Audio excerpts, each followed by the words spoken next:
Okay, ladies and gentlemen, we will now move to the Q&A portion of this press conference. We'll start with broadcast journalists over here, and then we'll have a separate huddle with the three of us with print journalists, if that's okay. Let's start with, yeah, please go ahead. Thank you so much. Alex Forsyth, BBC News. You've talked about wanting to be a party of government by 2029. How many councillors do you need to get elected in the May county elections to be on that trajectory, and at the Senedd elections in 26? Can you put a number on what success looks like? And Andrew Jenkins, if I may, how long have you been thinking about joining Reform UK, given you had a picture of Nigel Farage on one of your election leaflets when you were a Conservative candidate?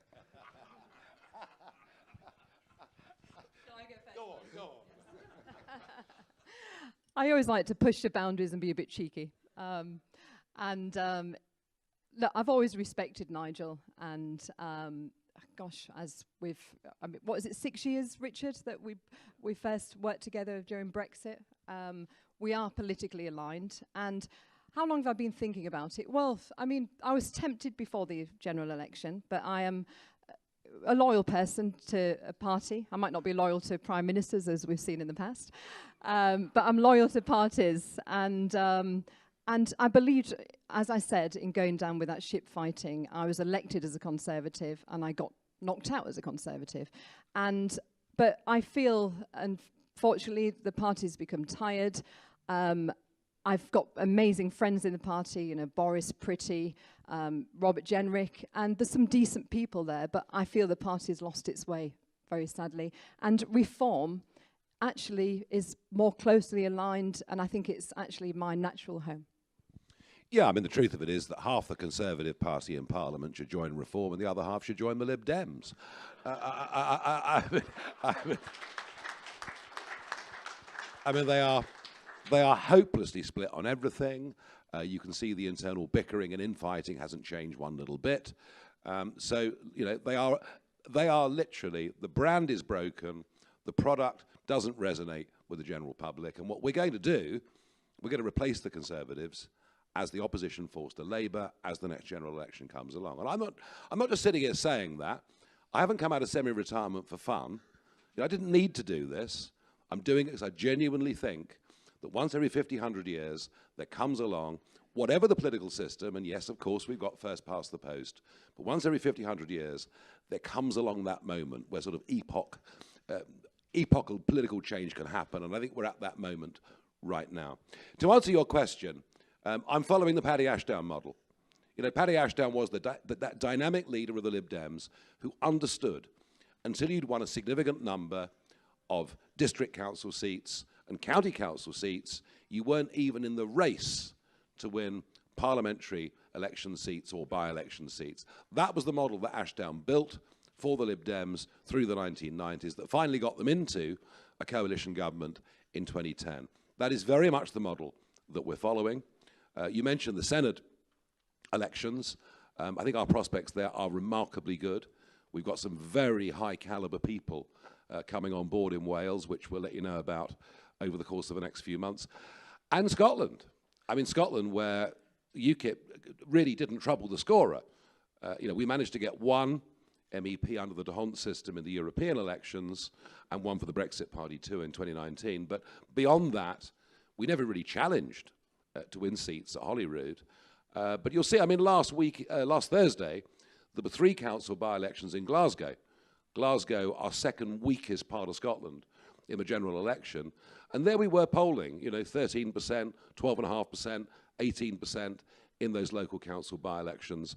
And I think that one of the things that will change radically over the course of the next few years is the scales are beginning to fall from the eyes of businesses and of the public, that we are living through an industrial massacre, Luton this week just being the latest example, this religious obsession with chasing net zero targets is giving consumers the most expensive electricity prices in Europe.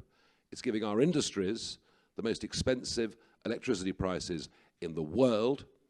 And Miliband's mad plans, which only really follow on from Theresa May and Boris Johnson. If we, you know, I mean, remarkable yesterday at the dispatch box, there was Kemi Badenoch saying, well, you know, you've closed Luton, Because if your EV targets, to which the Prime Minister could very easily respond, well, actually, they were your targets. It was you that put them in place whilst you were in government. And there is going to be a radical rethink about what we're doing in the name of net zero. And so I'm pretty optimistic we can do well in Scotland too. So the answer to your question is lots. Yes, we have to win a lot of council seats next year. We have to win, and yes, you know, it's going to have to be in the hundreds to be credible. Is that an easy thing to achieve? No. Are we going to do it? Watch this space. Yeah, please. Hi. Thank you, Beth Rigby from Sky News. Nigel Farage, you just spoke about the net migration figures, 900,000 in the year to June 2023, 728,000 in the year to June 2024, all under Conservative governments, which gave you a very potent message in the general election of people who voted for Brexit and then felt dreadfully let down. But you just said there that Labour are even worse. You have nothing to base that on. They haven't yet got a record on migration. And Keir Starmer says he has a plan to drive down migration and has made that commitment. Are you saying that because actually you need Labour to fail on migration in order to try and feather your own nest and improve your chances at the next general election? And to Andrea, just, it must have been quite a difficult decision to defect from the Conservative Party to Reform. Do you worry about what colleagues might think? Do you think there might be a world in which the two parties might merge and become a party to the centre right? Or would you like to now kill off your former colleagues? Thank you. Okay, in answer to your question, the Labour government are failing spectacularly on a number of fronts. Just 4 months into government, a precipitous fall in the confidence ratings in Keir Starmer as leader in Labour's polls, and we see that every Thursday with these local by-elections that I was talking about a moment ago. Ed Miliband's promise that they would reduce electricity bills are wrong, and I can tell you that because I've seen the strike prices. 171 successful wind energy auctions, both offshore and onshore, all struck at double the current market price. I'm coming to your question. So on energy bills, they are failing. On migration, what I can tell you is the incoming Labour government said there would be fewer cross-channel migrants going into hotels. We learned this morning that number has increased by 6,000 just since Labour came to power. But let's really get to it. What about returns? There was a boast the other week from the Prime Minister that aeroplanes were taking illegal immigrants back to where they came from. We've got the numbers this morning. There is a fall in the numbers that have been deported from Q2 to Q3, when in most years, because of the weather, that quarter-on-quarter move shows that actually the number has gone up. Smashing the gangs, I've been hearing this about drugs in this country ever since I could barely walk. It's failed on that, and it will fail on stopping cross-channel migration. And on the broader question of who can come into the country and settle, they seem to be wholly unconcerned on that issue. Frankly, I think that a very, very large number of people that voted Labour at the last election did so because they weren't the Tories, didn't really know the Reform brand. The Reform brand is very, very new in the minds of voters. And let's face it, over 95% of Reform candidates on July the 4th were effectively paper candidates. They didn't have the branches, the structures, the money, the advertising, the posters. They were literally paper candidates. And we were just too new to a large chunk of the electorate. So, if you ask me, where will our future increase in vote come from? I think more will come from Labour from this position than it will come from the Conservatives. But, I think you're seeing a realigning of how voters view the old left-right spectrum. Yes, please. Oh, sorry. Sorry. Go ahead. Yeah, Beth, you hit the nail on the head. It was a difficult decision. I mean, when you've been with a party, decades, it becomes a family. But you mentioned, about what will people think. Obviously, they don't know until now.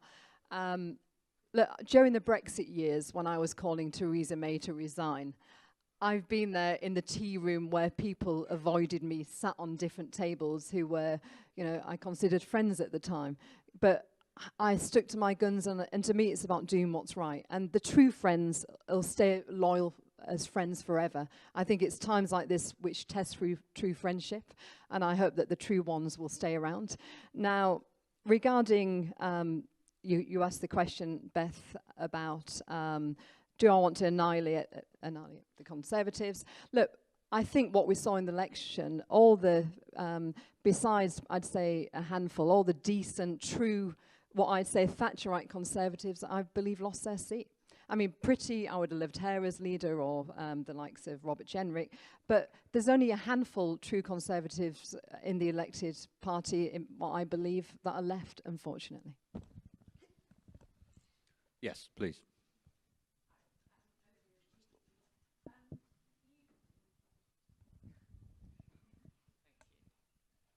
You say you want to be the next party of government. The Conservatives laid out a sort of broad framework yesterday for their plans for immigration. Can you give us a bit more detail on what your immigration policy would be if you were the next party of government? And just one other quick question. Are there any other Conservative or former Conservative MPs up your sleeve? Yes, I mean, Kemi Badenoch read off an autocue yesterday in a rather robotic fashion, making no specific promises of any kind at all, other than what I'm going to do will be even tougher than leaving the ECHR.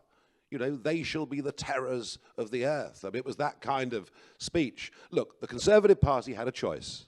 If they'd voted for Robert Jenrick, they would have voted to leave the ECHR, which would at least have given you the opportunity to deport potential terrorists, to deport those who come here illegally. That court is activist. It's extended its scope in the most remarkable way over the course of the last few years. By the way, something that will get discussed tomorrow, I think, when we have the assisted dying bill before Parliament. You know, the role of the ECHR in that will be a worry in the minds of some members. The Tories had the choice. They could have voted to leave the ECHR to give themselves a start to dealing with the problem. They have rejected it. And they have rejected it. We're very clear. We're very clear. You know, you cannot control your borders or decide who comes to live, work and settle here, all the while you have that convention written into British law. And can I come on that point, actually, about leaving the ECHR? When I was a Conservative MP, I got a petition with the Conservative Post, Claire, and we got, in the end, over 50,000 signatures in a short space of time. You know, this is what all the people who wrote to me as an MP, they want this. They want to see bring back control, and this is the only way that we can do this, and I completely agree with Nigel on this. Yes, please, here in the front row. Thank you, Amy Lewis, ITV News. It's a couple of questions for you, Nigel. You've been very critical today of Labour and of the Conservatives, but what is your actual plan to bring down immigration? We just heard the start of it. Without leaving the ECHR, there is nothing we can do, literally nothing we can do to combat illegal immigration. And when it comes to legal immigration, that's perfectly clear. That the more low-skilled people we take into Britain, the poorer the rest of the population gets. Do you know, in 6 of the last 8 quarters, GDP per capita has fallen, whilst net migration figures have legally reached the highest number ever. The link is clear. We have to drastically reduce the numbers coming into Britain. We have to set skills levels that are very, very high. If we do have shortages in other sectors, then we'll give time-dependent work permits only, you know, not the right to come and I mean, as Kemi campaigned for students to bring your mum and all the rest of it. So there's many things that can be done to get the numbers down. Would it lead to wages going up in some areas like the care sector? Yes, it would. It would mean British people, you know, actually being incentivized to come off benefits and go to work. But it would need to work. It would need to be allied to lifting the rate at which tax begins to be paid to £20,000 a year. So you'll need those things together, and if you do them, you can drastically reduce the numbers coming into the country. And as I say, if there are 1 or 2 shortages that occur, it just means British people will get paid more. I think I know the answer to this, but the Tories, and you obviously are after the same voters. Can you see a world where you would join forces with them? No, none at all. None at all. I've been lied to and let down by them, just the same as everybody else. You know, I made a pretty magnanimous gesture back in 2019. You know, I could have gone around the country rubbishing Boris's deal. I think that would have led to, I think 72 Lib Dems would have won that time if I'd done that. And I said, no, actually, we need to get this over the line. You know, Boris Johnson has made some very specific promises, and frankly, apart from foreign policy, where we do stand taller in the world, and we are free to make our own decisions on virtually everything else, I feel completely let down by them. And frankly, my motto now is never trust a Tory, simple as. Yes, please.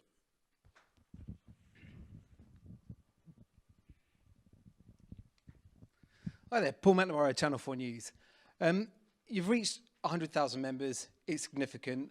It takes millions, though, to win a general election. Typically, those millions are sought from whichever side, reaching out to the centre ground. Are you going to be making a pitch to reach out to the centre ground, or are you going to be relying on politicising people who have never voted before? There is a very different centre ground out in the country than the so-called centre ground in mainstream media, the civil service, members of parliament. They're two different centre grounds. And I watched that yesterday.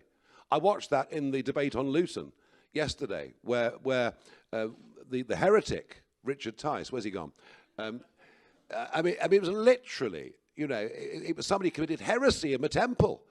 This debate had been going on for an hour about, isn't it terrible, all these poor men have lost their jobs in Luton. And Richard gets up and says, but this is because of our net zero obligations, and we've closed our chemicals industry, we've closed our refining industry, we've closed our smelting industry, we've destroyed primary steel making, all because we have, through net zero policies, the most expensive energy for manufacturers in the world. And I mean, you'd have thought Richard was on a completely different planet. I mean, they looked at the poor chap. I'm surprised men in white coats didn't come. But if you go out into the country, you know, are people concerned about the environment? Of course they are. Of course they are. But, you know, when you give them the arguments and the facts, they all agree that committing economic harry-carry in the name of doing this, all the while China builds 80 new coal-fired power stations every year, makes no sense. So I would argue, in response to your question, that what we stand for is plain common sense. It is not doctrinaire. It is not dogmatic. It is based on principles that we think family, community, and country are things that need to be defended, protected, and are under assault in every single way. And I think you will find that's the centre ground of majority public opinion on this country on issue after issue. One last one for you. You don't want to join the Conservative Party. During the recent Tory leadership, did any of them reach out to you and ask you if you might want to join them? No, I don't think they did. I think I'm a complete pariah. At least I hope so. Yes, over there in the corner. Anna Gross from the Financial Times. How do you think that your relationship with Donald Trump and your kind of blossoming relationship with Elon Musk might support your ambitions to professionalise the party? And do you have any sense from them that they might lend their support later down the line in any form? So what we're going to do with all the print media, we're going to have a huddle and do them all. I'll answer that quickly, and then we'll draw stumps. You know, the big difference with Trump's campaign in 2024 compared to 2016, it was so much more professional. It was completely different. There was an atmosphere of calm at Mar-a-Lago over the course of the last 18 months, despite everything that he was being put through. You know, Susie Wiles had been put in there. She'd given it authority. She'd given it direction. It was a completely different campaign. They go in on the 20th of January into the White House, and he's got the power to appoint 3,000 people to positions. They've been working on those people for the last 18 months. I've seen what professionalizing the campaign did for Trump, and it was a big success. And the reason I've got people like Zia now working for me is that's exactly not what we're going to do, it's what we are doing now with this party. And two other quick points on Trump, if I can. One, it wasn't just Donald Trump they were voting for. Yes, he was the towering figure, but on one side was Robert F. Kennedy, on the other side was Elon Musk. He presented a much broader front than just the one man to the American people, and that's very much what I want to do with reform. You know, this is not going to be a one-man band just with me at the front. You're going to see you're seeing a couple of them today, prominent figures that'll be up there. What he also did was put together a remarkable coalition of voters, you know, with a big rise in the black vote for Trump, an even bigger rise in the Hispanic vote for Trump. And I'll just leave you with this thought, that in the last general election, more members of what they call the BAME community voted Reform than voted Liberal Democrat. And I think you're going to be very surprised when you see the coalition of people that we put together. There were 500 people last night at that London Christmas party. And if you'd gone round the room and looked at the age profile, looked at the different kinds of backgrounds, I think you'd have been very, very surprised. And are Trump and Elon going to support me in the run-up to 2029? Well, that's what friends are for, isn't it? All right, ladies and gentlemen. With that, we will call stumps on this portion of the press conference now, and we'll go and do a huddle over there for print media. Thank you very much for coming. Really appreciate it.